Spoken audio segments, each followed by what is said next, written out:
Durante el lapso comprendido entre los años 90 y el 2000, en Barrancabermeja y la región del Magdalena Medio en Colombia, se configuró una estrategia de exterminio paramilitar centrada en el control de la vida cotidiana, social, política y económica que condujo a una crisis humanitaria y de derechos humanos. La desaparición forzada de hombres y mujeres ha sido un crimen de lesa humanidad recurrente en esta región durante este periodo.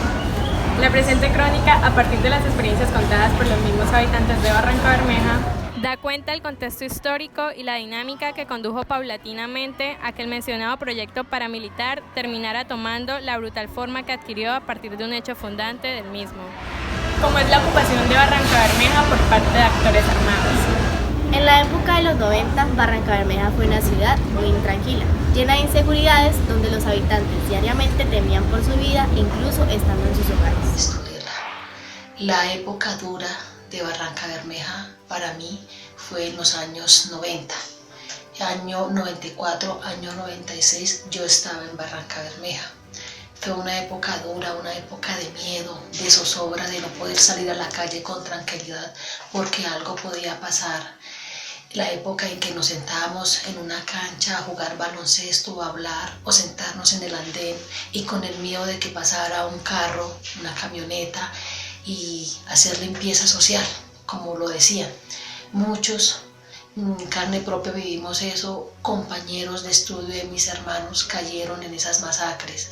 Muchas veces estas camionetas se iban para los barrios nororientales de Barranca y sacaban a gente de sus casas, asesinaban, masacraban, a muchos se los llevaban y cuerpos que nunca aparecieron. ¿Qué pasaba en Barrancabermeja? Durante los años 90, Barranca vivió una situación de violencia extrema. Barranca siempre por su situación sindical se ha considerado una ciudad caliente, pero en los años 90 fue algo excepcional. Los principales responsables de la comisión de crímenes de lesa humanidad en la ciudad de Barrancabermeja eran los grupos paramilitares, quienes en el periodo comprendido entre los años 1968 y 1993 incrementaron sus acciones en contra de los sectores urbanos y los sectores rurales, en especial en los barrios populares. La ola de asesinatos, el índice de asesinatos subió muchísimo. Yo, gracias a Dios, vivía en los barrios centrales, vivía en el comercio. Ahí no lo sentimos tanto como se sintió para los barrios nororientales, la violencia. La situación ameritaba sentimientos de terror y angustia, sin saber lo que iba a pasar a futuro. Barrancabermeja fue una ciudad muy violenta en los años 98 y 99. Era dominada por dos bandos, paramilitares y guerrilleros.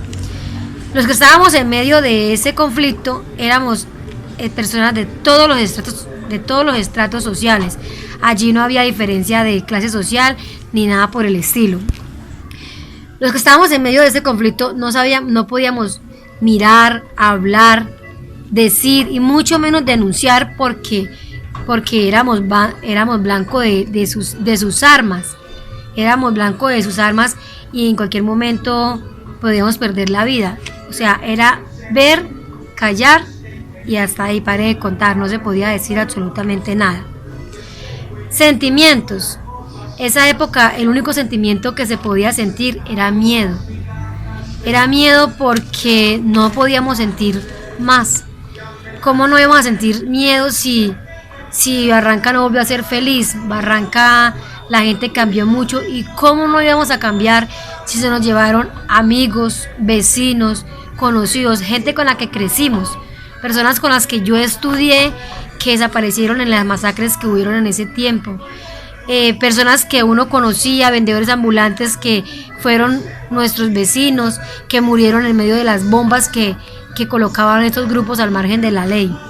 Entonces, el único sentimiento que podía despertar en esa época era eso, el miedo. ¿Qué consecuencia nos dejó toda esa delincuencia, toda esa violencia que hubo en Barranca? Que muchas personas se desplazaran de la ciudad, familias completas perdieron sus hogares, sus casitas.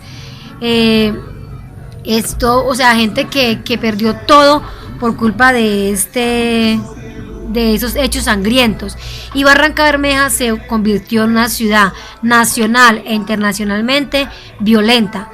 Uno nombraba Barrancabermeja en cualquier otro sitio y ya nos tildaba de guerrilleros o paramilitares, porque nos convertimos en eso, en el blanco, en el ojo del huracán de todo Colombia, éramos malos.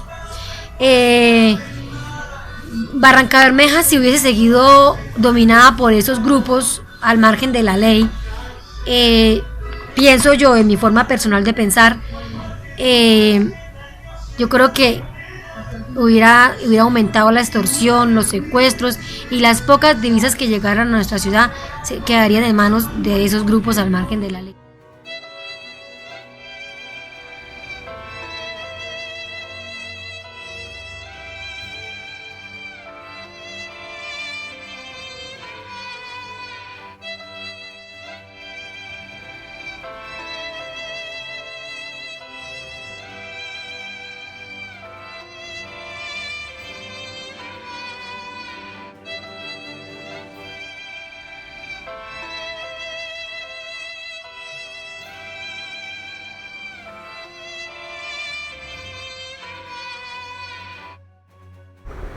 Es una epopeya que Barrancabermeja haya superado tantas expresiones de barbarie, pues ha sido escenario de más de 30 masacres, se han perpetrado más de 5.000 homicidios, ha recibido más de 43.000 desplazados, cerca de 24.000 personas han salido hacia otras latitudes por presiones violentas y el tejido social ha superado todo ello. A Barrancabermeja y el Magdalena Medio aún les queda mucho camino por recorrer, pero la lección histórica que dan es que superior a la barbarie es el deseo de sus habitantes de vivir y conformar un asentamiento en el que brillan el progreso y las oportunidades. Damos por finalizada esta crónica periodística, dejando un mensaje concientizador dirigido a la población barranqueña, en especial a los jóvenes. Y recuerden, quien no conoce su pasado está condenado a repetirlo. Muy